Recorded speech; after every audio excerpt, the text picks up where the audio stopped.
Véritable success story de la radio Espace Guinée, les Grandes Gueules, détentrices des meilleurs scores radio en Guinée, de la meilleure émission talk-show, a donné le créneau horaire du départ au bureau et du retour à la maison, récoltant depuis des années consécutives le titre d'émission la plus écoutée en Guinée, toutes catégories confondues. Un grand total de plus de 5 millions d'auditeurs ont été fidèles au talk-show Les GG, diffusé jour après jour sur toutes les stations du réseau Adafo Média de 9h à 10h30, un exploit qui restera longtemps dans les annales de la bande FM en Guinée. Merci à vous qui nous rejoignez maintenant sur Radio Espace. Vous le voyez à l'écran, notre invité ce matin, le président du parti PADES, bien sûr, Dr Ousmane Kaba. Dans un instant, on va l'interroger évidemment de l'actualité, un coup de massue, le PADES, le parti porté par Dr Ousmane Kaba, il faut le dire, dans l'œil du cyclone, menacé de cessation d'activité. On en parle dans un instant avec notre invité ce matin. Allez, on va essayer de faire quelques lectures de quelques messages. Le 657 39 13 13. Bonjour les grandes gueules. Taïrou, voilà, qui nous écrit ce matin. Et qu'est-ce qu'il dit exactement? Allez, le temps que ça s'ouvre, on y va avec l'autre téléphone de l'autre côté, avec Laï Junior Condé, qui nous envoie ce message et qui partage notre peine, on va le dire comme ça. Laï Junior qui dit bien, voilà donc les thèmes à discuter lors de la semaine de la citoyenneté, par exemple, cher ami. Toutes mes condoléances, toutes mes compassions, pardon, et ma désolation pour la presse en général. Bonne fête à d'autres vaillantes armées nationales. C'est Laï Junior Condé qui réagit ce matin. On reste toujours dans le sillage avec cet autre, voilà, Mafoudia Bangoura. C'est un processus qui est enclenché. La presse a intérêt à montrer sa solidarité et sa détermination pour faire face à tout ce qui pourra arriver plus tard. Nous allons continuer de l'autre côté, étudiant, parce que là, je pense qu'on a un souci avec la plateforme.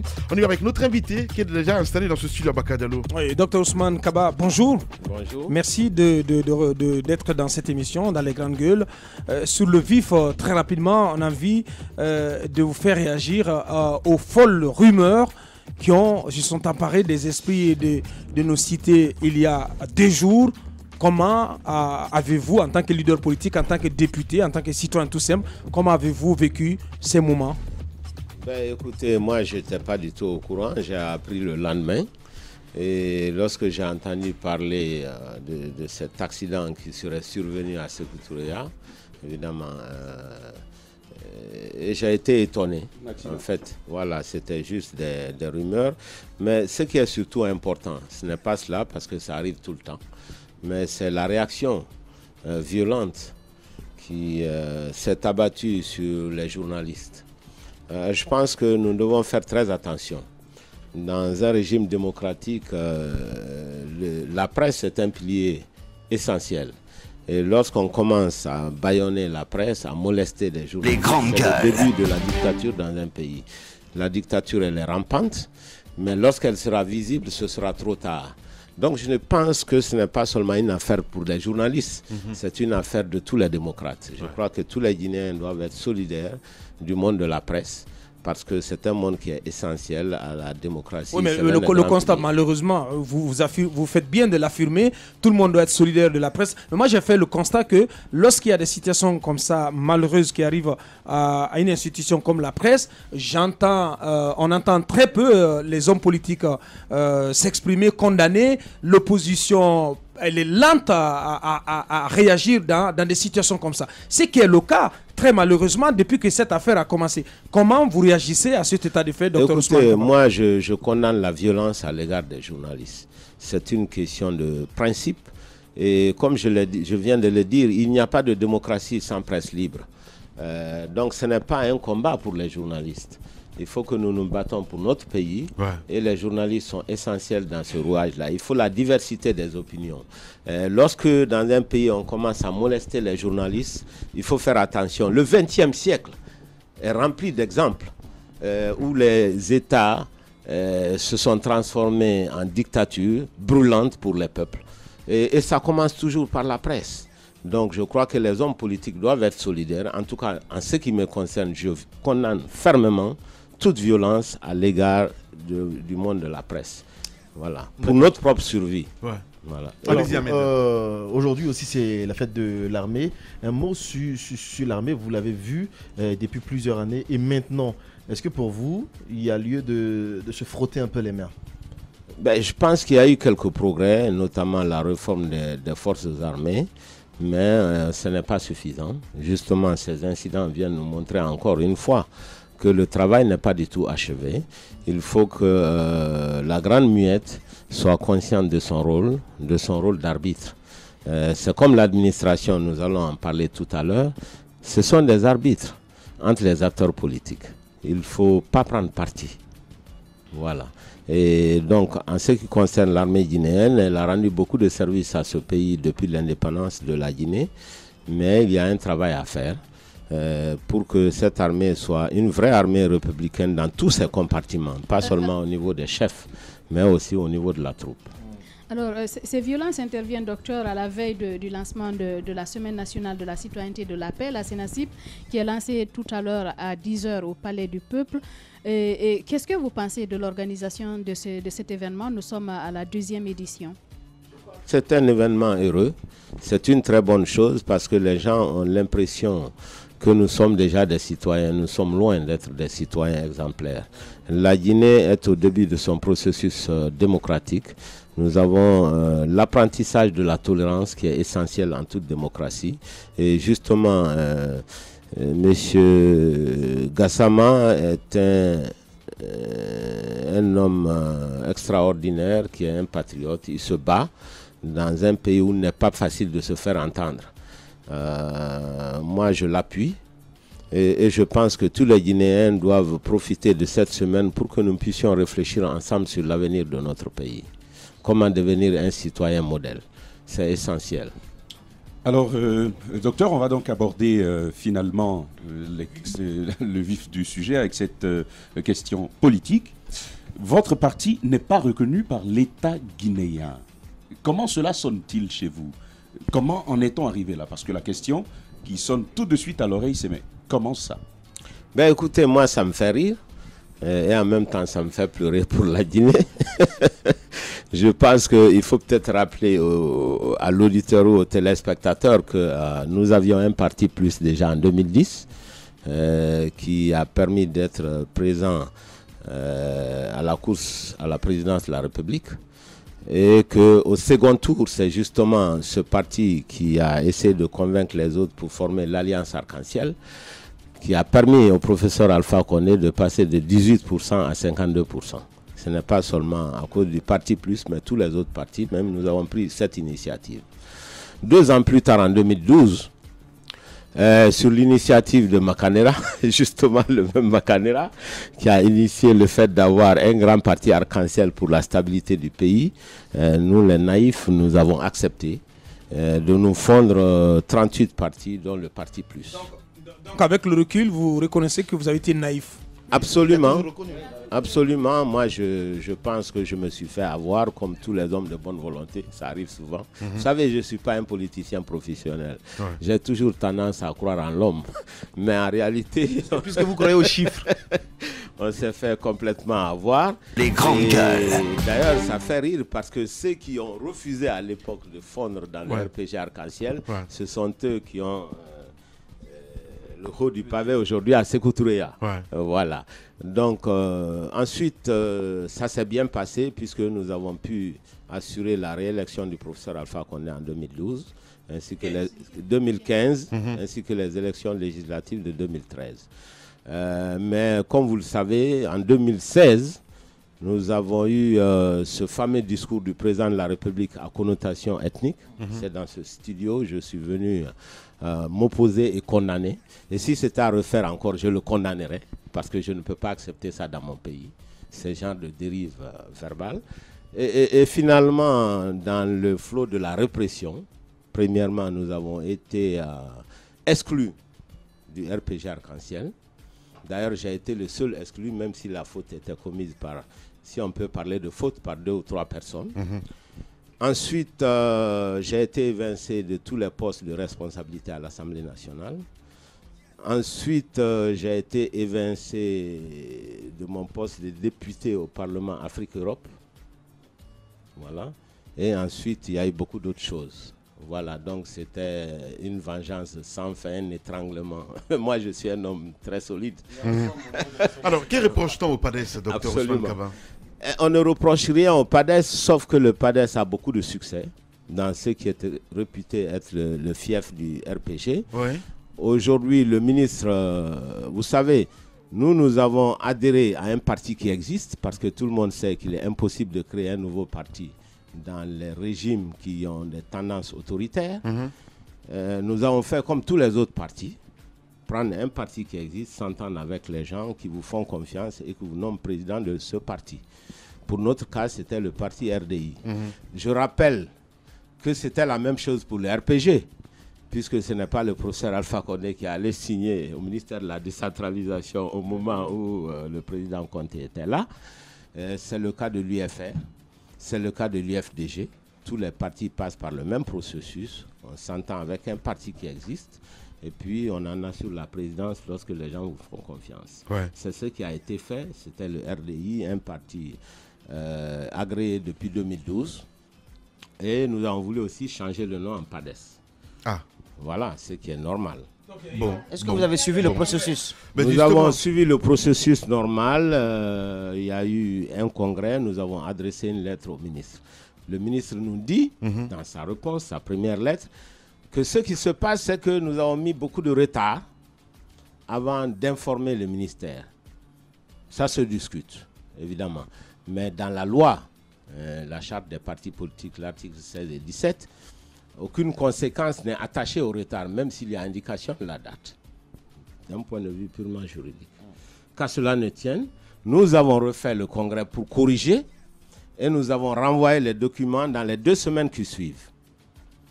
Alors là, j'étais très étonné d'avoir une deuxième lettre où le ministre aligne des arguments qui n'ont absolument rien à voir. D'abord, d'un point de vue purement juridique administratif, lorsque vous sortez des arguments qui n'étaient pas dans votre première lettre, c'est ce qu'on appelle abus de pouvoir administratif. On va tout à l'heure venir à ces arguments, si tu permets, Moussa Moïse. Mais docteur, juridiquement, RDI, ce n'est pas PADES. Est-ce qu'un simple procès verbal avec demande de modification de nom, est-ce que ça aurait dû être la démarche? Est-ce qu'on n'aurait pas dû demander un autre agrément pour votre parti, politique, puisqu'il avait un nouveau sigle? Alors là, pas du tout. Vous vous trompez. Vous savez, reprenez l'article 10 de la Constitution. Tous les Guinéens ont la liberté d'association pour des activités politiques. Et lorsque vous prenez un parti politique, les adhérents ont le choix de changer le nom. C'est comme un enfant qui peut changer son propre nom. Tous les partis politiques ont cette possibilité. Et la seule chose que vous avez, c'est d'informer le ministère à temps, j'en conviens, mais de l'informer. C'est tout à fait légal. Et vous savez qu'en Guinée, il est pratiquement impossible d'avoir un nouveau parti. Pourquoi? Justement, je n'arrive pas à comprendre cet aspect. Parce que lorsque vous demandez un nouveau parti, vous êtes Les grandes gueules. Depuis l'avènement du professeur Alpha Condé au pouvoir? Même avant, même au temps du président Conté, l'avènement du professeur Alpha Condé, rien ne change sous les cieux. Les partis au pouvoir ont toujours tendance à empêcher les autres d'avoir un parti, ce qui est une violation de la loi fondamentale de la Constitution. Et c'est exactement ce qui se passe, mais la démarche est tout à fait légale. Alors, je rappelle, pour vous donner une idée, il faut que je vous dise que l'administration doit être neutre. C'est comme si vous avez le Barça contre le Real et que l'arbitre se met à tacler Messi. Alors, on connaît déjà votre position. Alors, donc, l'administration ne doit pas prendre parti. Vous savez que bientôt nous avons des échéances électorales. Donc, l'administration essaie d'empêcher les partis qui pourraient faire mal sur le terrain. L'honneur de la politique, c'est de se battre sur le terrain. Ce n'est pas d'éliminer administrativement les partis concurrents. Ça n'a absolument aucun sens. C'est de l'arbitraire. Tous les Guinéens ont le droit d'avoir des partis politiques. L'administration doit être neutre. Elle ne peut pas utiliser des arguments fallacieux pour récaler d'autres partis au profit d'autres partis. Voilà. C'est la seule conclusion que vous tirez de cet acte du ministère de l'administration du territoire? Mais bien sûr, c'est une conclusion qui saute aux yeux, parce qu'il ne revient pas du tout au ministère du territoire de discuter de l'opportunité d'un parti politique. Bien. Il suffit de suivre les textes.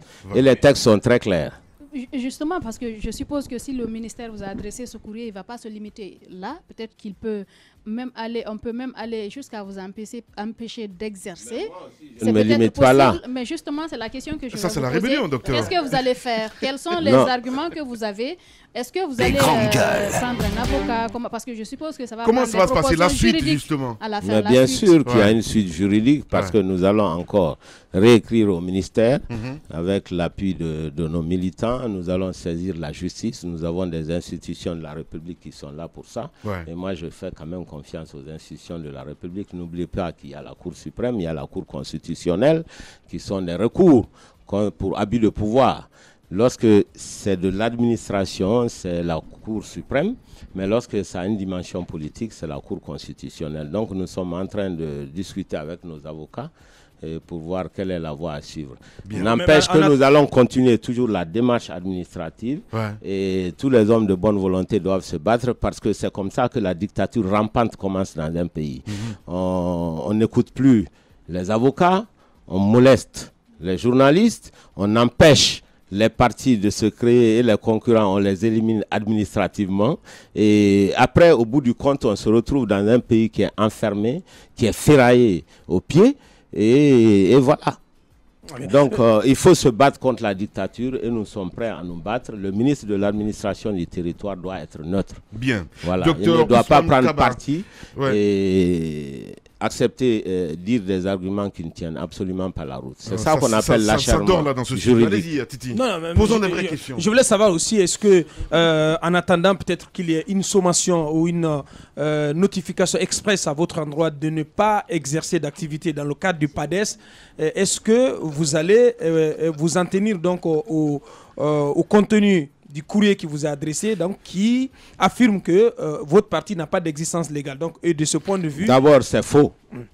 C'est faux. Non, je parle sur la base du courrier qui vous est adressé, donc Absolument. qui ne reconnaît pas d'existence légale au PADES. Est-ce qu'entre-temps, en attendant que vos actions, les actions futures que vous allez engager, aboutissent à quelque chose, est-ce que vous allez cesser toute activité dans le cadre du PADES politique? Pour être démocrate, c'est important, docteur. Parti ou pas parti, tous les Guinéens ont la liberté de faire des exercices, de faire de la politique, d'exprimer ses opinions. Oui, nous allons continuer. Vous allez continuer? Absolument. Sous quel manteau? Absolument. Sous le manteau du RDI. Du RDI. Oui. Ah, donc c'est le plus PADES. RDI PADES. RDI PADES. Le problème également, docteur Ousmane, le problème... RDI PADES et nous allons continuer à nous battre. Oui, mais il y a un problème à ce niveau aussi, docteur Ousmane. C'est vous qui avez un problème. Non, j'ai pas de problème. Non, mais vous avez diffusé un communiqué donc, du PADES dans lequel vous dites le ministère présente deux arguments complètement différents de ceux évoqués dans sa première correspondance et va jusqu'à mettre en cause l'existence même du RDI qui pourtant est régulièrement agréé et enregistré au MATD depuis 2012. Voilà, donc dites-nous, qu'est-ce que le ministère reproche également au RDI? Voilà, le ministère dit que le RDI n'a pas d'existence légale alors que c'est un parti qui a été agréé en 2012 et qui se retrouve encore dans le registre de tous les partis politiques, soi-disant qu'ils sont en train de nettoyer le fichier des partis politiques. Je rappelle que lorsqu'un parti politique est agréé, et il n'est pas limité dans le temps. C'est ce que dit la loi. Je crois que le ministère et nous-mêmes, nous sommes tous sujets de loi. Il faut qu'on respecte les lois dans ce pays. Mais justement, vous dites une chose et son contraire, docteur. Pas du tout. Mais si, je vous ai dit alors que c'est la rébellion. Quand vous dites que vous n'allez pas arrêter les activités, laisse-moi aller jusqu'au bout, s'il te plaît. C'est important. Non, c'est important. Il y a un moment, il dit qu'il est démocrate. Il faut que tout le monde respecte la loi. Et il y a la notification du ministère. Non, mais c'est important. Ce n'est pas une loi. La notification. Non, la notification du ministère n'est pas une loi. Une loi, je vous rappelle, monsieur Lamine, qu'une loi est votée à l'Assemblée nationale. Il y a la charte des partis politiques. Ne l'oubliez pas. Il y a la Constitution. Voilà les lois de la République. Une lettre d'un ministre n'est pas une loi. Docteur, alors vous êtes dos au mur. C'est grave ce qu'il vous dit. Vous ne pouvez pas. Absolument. Non, c'est très grave ce qu'il vous dit. Non. Mais si. Lorsqu'on sort du giron du pouvoir et qu'on crée son propre parti politique, on va rôder dans ce qui est considéré comme étant le fief du parti au pouvoir. On revient, le parti au pouvoir fait un peu le diagnostic et trouve qu'on a pu arracher, happer des militants ça et là. Vous vous attendiez à ce genre de réponse. Maintenant que le PADES n'a pas, selon le ministre, d'existence légale. RDI n'a pas d'existence légale. Ouais. Qu'est-ce que vous devenez? Sauf que le ministre n'a pas le pouvoir d'édicter. Ah ben non, monsieur. Non, non. Le ministre n'a pas le pouvoir d'édicter qu'un parti qui est agréé n'est plus agréé. Le ministre n'a pas ce pouvoir. Je pense qu'il faut qu'on s'entende très bien. Lorsqu'un parti est agréé d'après la loi, le ministre n'a aucun pouvoir pour dire qu'il peut le remettre en cause. Surtout que ça a été fait en 2012 quand il y avait un autre ministre. Absolument. Docteur, vous n'avez pas parlé des deuxièmes arguments. Attendez. Oui, du deuxième argument évoqué par... qui a été mis sur la place publique par... en tout cas, qui vous a été adressé par le ministre de l'administration du territoire. Quand vous avez adressé le deuxième courrier, quels ont été les arguments qui vous ont été donnés par le ministre? C'est ce que nous sommes en train de discuter. Oui. Le premier argument du ministre, c'était un retard de calendrier. Oui.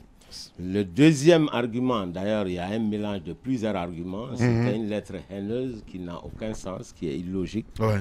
D'abord, il y a une question de principe. Ouais. Je pense que c'est bon que les gens comprennent ce qui se passe. Mais justement, parce que moi, je ne comprends rien de tout. Parce que vous n'écoutez pas. Ah ben si, j'écoute. Alors, je ne fais que ça. Je dis ceci. Je ne fais que ça. Je dis ceci. Allez-y. Lorsque un ministre adresse une lettre et qu'il se base sur un argument, lorsque vous arrivez à satisfaire cet argument, il n'a plus le droit de sortir d'autres arguments qu'il aurait pu mettre dans sa première lettre. C'est le fait de changer d'argument qu'on appelle en droit abus de pouvoir. Déjà.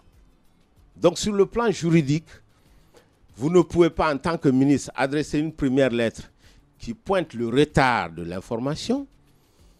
Et lorsque ce retard est corrigé, que vous envoyez une autre lettre qui parle pêle-mêle du fait que le parti RDI est ceci, qui parle du PADES qui n'est pas dans le fichier, alors que justement c'est ce parti dont on vient chercher l'autorisation, qui par définition ne peut pas exister dans le fichier. Vous voyez jusqu'où va la haine et le désordre. Et le fait que ceux qui écrivent cette lettre ne réfléchissent pas beaucoup, ils sont juste préoccupés de prendre parti par la haine. Bien. Voilà. Docteur Ousmane Kaba, pas convaincant ce matin, honnêtement parlant. Allez-y. Moi j'ai envie de dire, la mine, personnellement, j'ai envie de dire, il faut qu'on en sorte. Justement. Il faut qu'on respecte la loi. Allez-y, Tamba. Pourquoi il y a devant nous quand même cet article 10 de la Constitution guinéenne, l'alinéa 3. Il est clair. Il dit tous les citoyens ont le droit de former des associations et des sociétés pour exercer effectivement leurs droits et leurs activités politiques, économiques et ainsi de suite. Ce n'est pas le premier cas. Vous vous rappelez comment Faya Milimouno, il a obtenu son agrément à l'arraché. C'était la même situation. Et le ministre, il commence à sortir des arguments comme ça. L'un ne marche pas, il faut aller trouver un autre pour empêcher qu'un Guinéen qui doit normalement obtenir son agrément. Non, mais je pense qu'il faut qu'on en sorte. La loi, la première, et vous pouvez bien voir, dans la hiérarchie des normes en République de Guinée ou même partout ailleurs, nous savons que la Constitution, c'est le premier élément. Qu'est-ce que vous voulez soumettre après? Un décret? Une loi organique quelconque? J'ai envie de dire, la loi, elle est claire. Nous avons le droit, même si c'était moi, je veux créer mon parti politique, ils n'ont pas le droit de m'empêcher de le faire. Je le dis, c'est un principe général. Ils n'ont pas le droit de le faire. Monsieur le ministre Boureima Condé, vous suivez forcément cette information. Il faut le faire. Ça ne vous grandit pas, ça ne grandit personne dans ce pays. Il faut donner à chacun la possibilité d'exercer son droit démocratique. Ça, c'est un principe de la démocratie. Merci beaucoup, Tamba, pour la réflexion. Non, je vais rajouter que pour embrayer sur ce que Tamba a dit, pour en tout cas faire constater ce déni de droit, c'est que, en fait, aussi, pour renforcer les propos de Dr Ousmane Kaba, il est clairement indiqué. Les grandes gueules. Lorsque le ministère, le MATD, écrit au PADES pour dire qu'il y a eu retard dans la transmission de le changement de dénomination, le PADES donc s'est retrouvé à nouveau pour reprendre le congrès et faire constater à la tutelle, donc le MATD, de ce changement de nom. Mais le MATD donc a rebeloté pour toujours dire que ce n'est pas possible. Mais ils vont jusqu'à mettre en cause la régularité dans la constitution du RDI, le RDI qui a changé de dénomination, qui est devenu le PADES.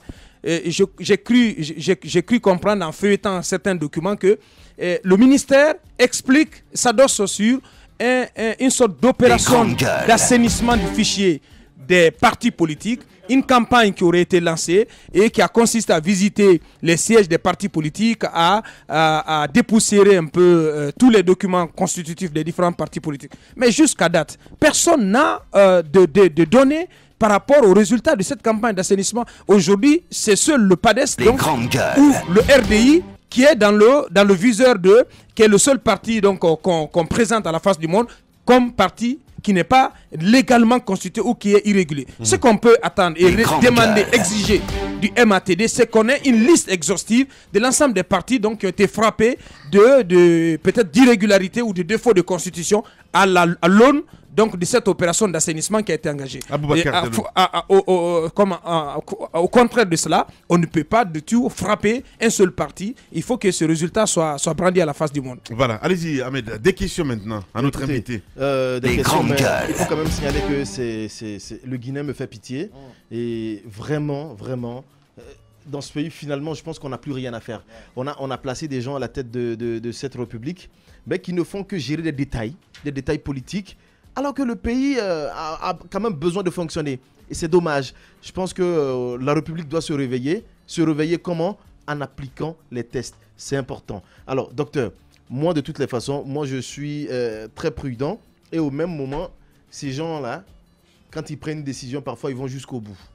Les élections sont programmées pour le 4 février. Est-ce que vous croyez à ces élections? Alors, si finalement, votre parti n'est pas reconnu, qu'allez-vous faire?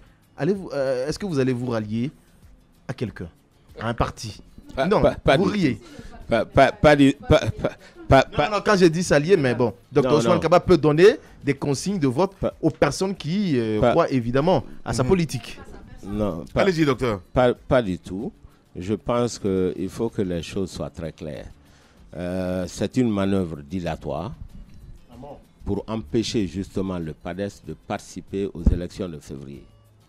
Donc on retarde, on sait très bien que nous avons des recours, mais le processus juridique va prendre du temps. Est-ce que ce n'est pas pour cela? Parce qu'ils savent que juridiquement, ces genres de lettres, c'est vraiment du torchon, écrit par des gens qui ne savent même pas ce que c'est que le droit, parce que c'est ridicule. Alors, c'est pour empêcher le PADES d'être présent sur le terrain. C'est ça l'objet de la manœuvre. Bien. Mais il faut savoir que le Guinéen n'est pas bête. Ce qui est sûr, c'est que ceux qui n'ont pas envie de voter pour le RPG Arc-en-Ciel ne vont pas voter. PADES ou pas PADES. Et nous avons des recours et nous allons nous battre. Justement, à supposer que vous vous lanciez dans une procédure judiciaire qui prenne du temps et nous sommes bientôt au 4 février, est-ce que vous vous résignez à l'idée de ne pas participer à ces élections? Première question. L'autre question, à supposer que vous arriviez à en sortir, est-ce que vous allez vous allier à d'autres formations politiques? Est-ce que l'idée, vous l'avez déjà en tête ou bien vous comptez faire cavalier seul? Vous savez très bien que nous avons été invités il y a 48 heures ou 24 heures à une réunion pour une possible alliance. Évidemment, l'alliance n'est pas encore faite, ce n'est qu'une prise de contact. Et nous, en tant que nouveau parti, nous avons demandé de discuter avec nos militants de l'opportunité de cette alliance, de la faisabilité de cette alliance. Donc nous retournons à la base et plus tard, nous verrons ce qu'il en est. Bien. Donc, nous sommes sur le champ politique. Le champ politique est un champ qui change, n'est-ce pas, qui évolue. Ouais. Et on se prononce en fonction des circonstances. En ce qui concerne les élections locales, chaque fois cela dépend de la force de votre militant dans la localité concernée. Ouais. Généralement, lorsque un homme est influent et qu'il se sent bien, qu'il est confiant, il vient dire à son parti, je veux être maire de ma zone, etc. Est-ce que le parti doit me suivre? Ce qui est tout à fait naturel. Ouais. Donc aujourd'hui, il est un peu difficile de répondre à la question. Tout dépend de l'évolution du terrain et des ambitions légitimes des uns et des autres. Ouais. Voilà. Bien. Allez-y, Moussa Moïse. À supposer que les procédures prennent du temps, vous vous résignerez à l'idée de ne pas participer à ces élections? Non, on ne se résigne jamais. Nous sommes des hommes politiques et ce n'est pas des lettres comme celle-ci qui vont me décourager ou me résigner. Je crois que c'est trop, trop espéré. Nous avons le devoir de sauver la Guinée. Et chacun peut apporter sa contribution. Et c'est le droit légitime de tout Guinéen de le faire. Avec ou sans parti. Donc, nous n'allons jamais nous résigner. Nous allons changer ce pays. Et j'appelle tous les hommes de bonne volonté à se battre. Ces petits combats d'arrière-garde par des cadres qui ne connaissent rien au droit. Évidemment, nous avons des instances dans ce pays, nous avons nos institutions. Pour des hommes de paix comme nous, nous ne voulons pas aller vers la violence. La violence n'arrange personne. Il y a beaucoup de tentations de la part des militants de faire beaucoup de choses. Mais ce n'est pas notre rôle. Nous devons chercher à apaiser notre pays. Ouais. Docteur Ousmane Kaba, allez-y, Ahmed Moussa. Est-ce que vous voyez la main de Fama National derrière toute cette histoire? Vous avez cité... Est-ce que vous avez la main du président Voilà, derrière toute cette histoire. C'est bien non, mais je parle. Parce que vous avez, en citant tout ce que vous avez subi, d'abord votre exclusion du parti, des postes au niveau de l'Assemblée, même sur le continent africain. Et là, on a vu tout ce qui s'est passé, même si vous dites qu'au niveau de l'enseignement supérieur. Alors, vous voyez la main de Koro derrière toute cette histoire? Non, bien sûr, je ne parle pas de tout cela. Tout cela ne peut pas se passer sans une direction claire. Mais en ce qui concerne le cas particulier du PADES et des lettres qui sont faites, je ne suis pas sûr du tout que le président soit impliqué dans cela. Parce que si vous voyez même la nullité des lettres qui sont écrites, vous êtes étonné.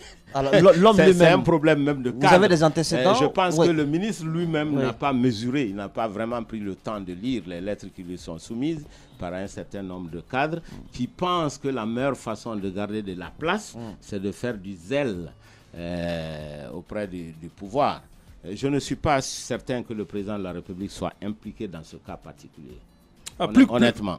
Plus globalement, Dr Ousmane, certes, il y a les communales fixées au 4 février, donc si elles ont lieu à cette date, mais il y a aussi des législatives dans le courant de la même année 2018, il y a une présidentielle en 2020. Si elles ont lieu. Est-ce que vous croyez dans les capacités de la CENI à pouvoir mener toutes ces opérations à bon port pour que toutes ces élections se tiennent à bonne date, ou bien vous avez peur qu'il y ait un risque de glissement de calendrier dans notre pays, un peu à la congolaise?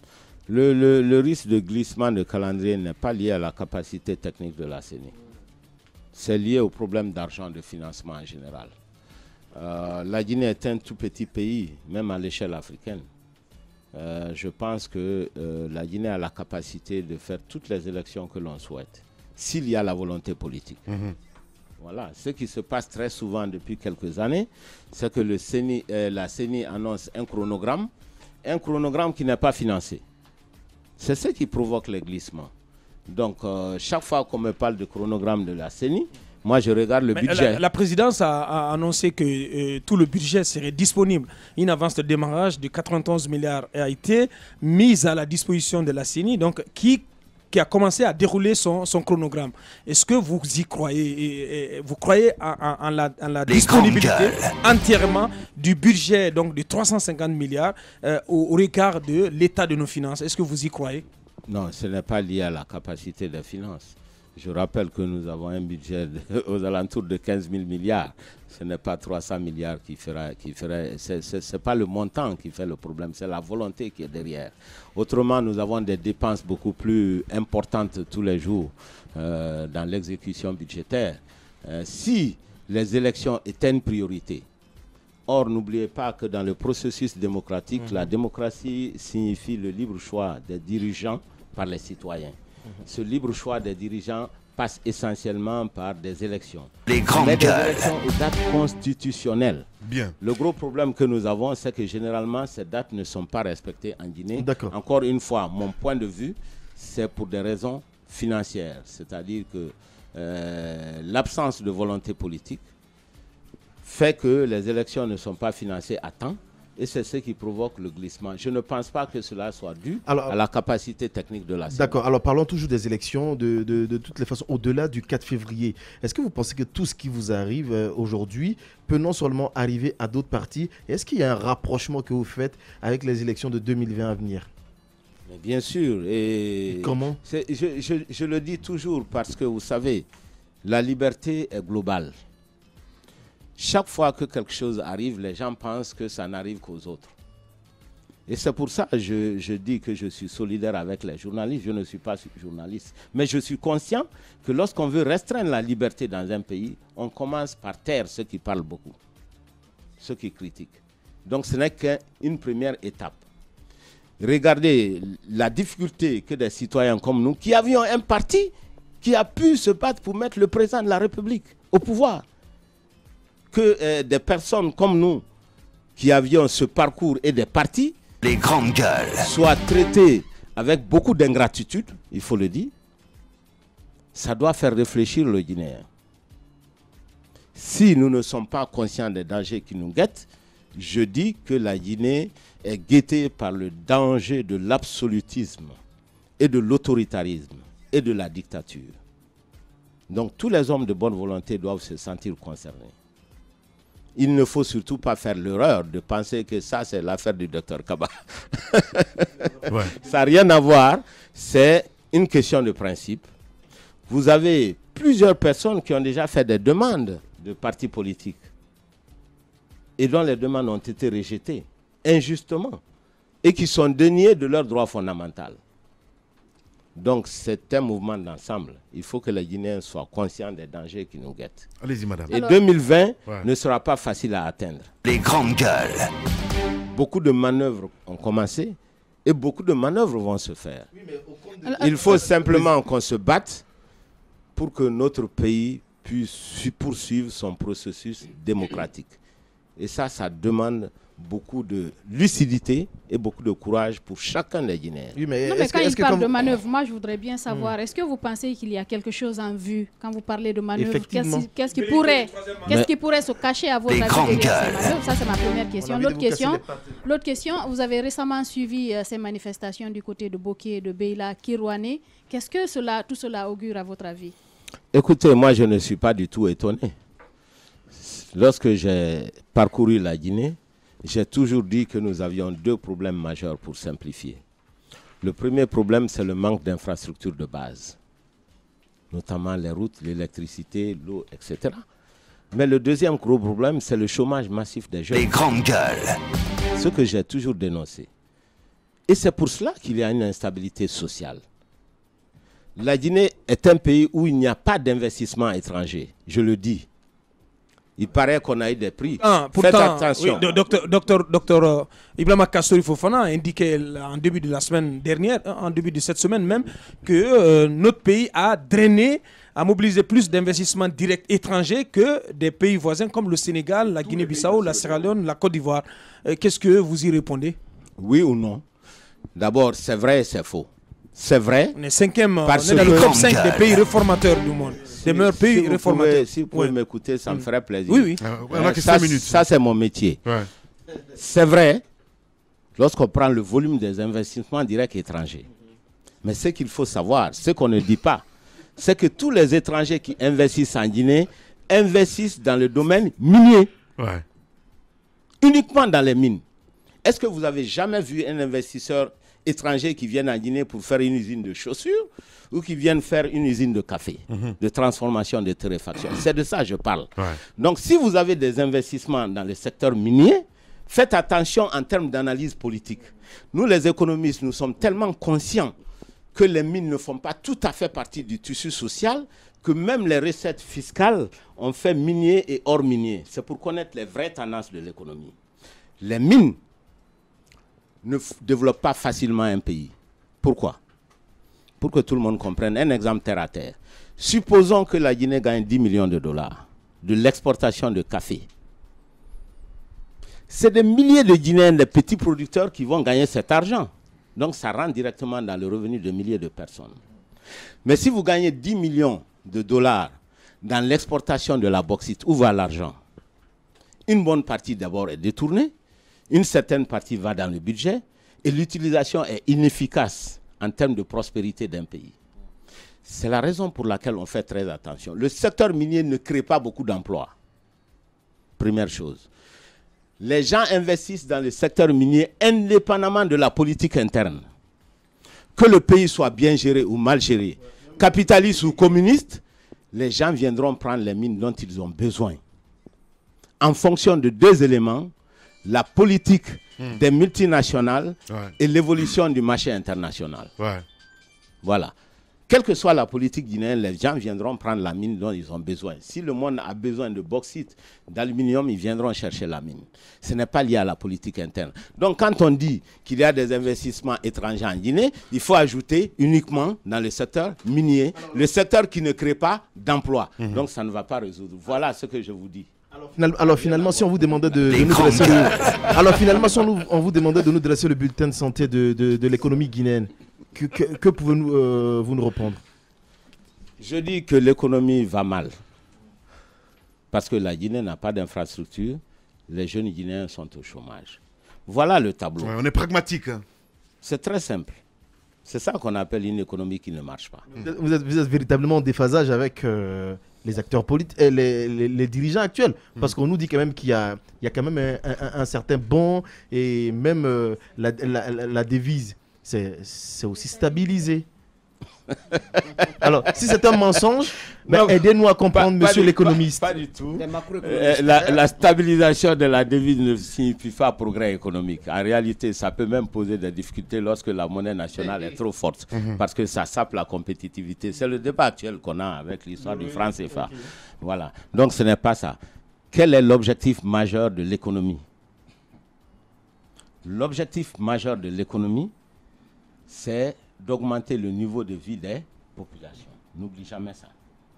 D'accord? Donc, forte croissance, distribution de revenus, création d'emplois.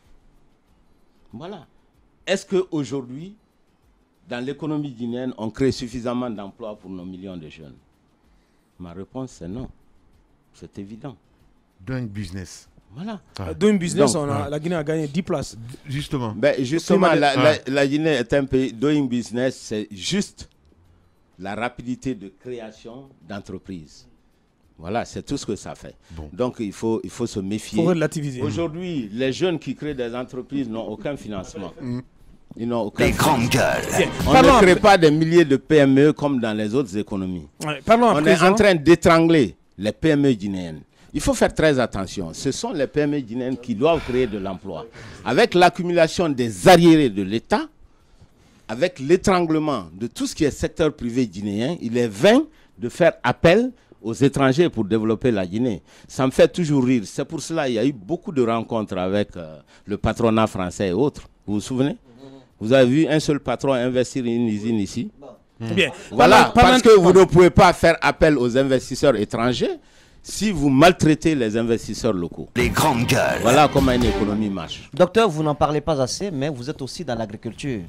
Dites-nous pourquoi notre pays a tant de mal à faire de ce secteur la locomotive de son développement.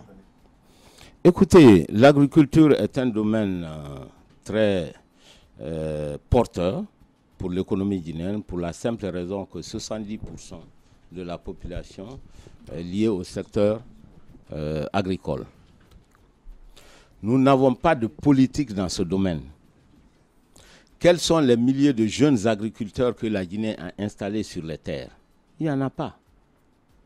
Quel est le schéma de financement de ces jeunes agriculteurs? Il n'y en a pas. Quels sont les mécanismes qui permettent la transformation de l'agriculture, de la production agricole? Il n'y en a pas. Vous vous souvenez, dans ce studio, lorsque j'ai commencé à me battre pour dire qu'il faut des barrages à l'intérieur du pays, beaucoup de gens n'ont pas compris. C'est lorsque vous avez de l'électricité à l'intérieur de la Guinée que les usines de transformation de la production agricole peuvent s'installer. Et lorsqu'il y a ces usines de production, de transformation agricole, l'agriculture va se développer en amont. Ça ne suit pas l'ordre chronologique. Vous comprenez? Donc, il faut investir massivement déjà à l'intérieur du pays.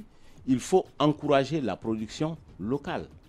Lorsqu'on dit que la Guinée va atteindre l'autosuffisance alimentaire dans 2 ans, je ris parce que nous ne faisons pas suffisamment de production de riz. Je ris, verbe rire, je ris, R-I-Z. Bien, docteur, forcément, forcément un commentaire de votre part sur le secteur dans lequel vous évoluez, le secteur de l'enseignement supérieur. Cette année, l'État a pris la décision de ne pas orienter dans les universités privées des bacheliers. Il y a aussi, c'est ce qui fait l'actualité, c'est le cas des enseignants assistants et attachés de recherche, donc qui ont décidé de bouder les amphithéâtres, donc qui n'ont pas repris le chemin des universités depuis cette rentrée universitaire pour cause, ils protestent contre l'arrêté conjoint pris par le ministre de l'enseignement supérieur et celui du budget qui bonifie les primes des enseignants de rang magistral. Quel commentaire de votre part? Écoutez, il y a une semaine, en Côte d'Ivoire, il y a eu près de 80 000 bacheliers en Côte d'Ivoire.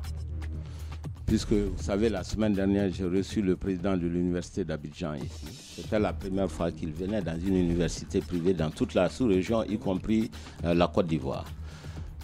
Sur tous les admis, l'État a recruté 25% seulement. Et les 75% des étudiants ont été dispatchés dans le secteur privé.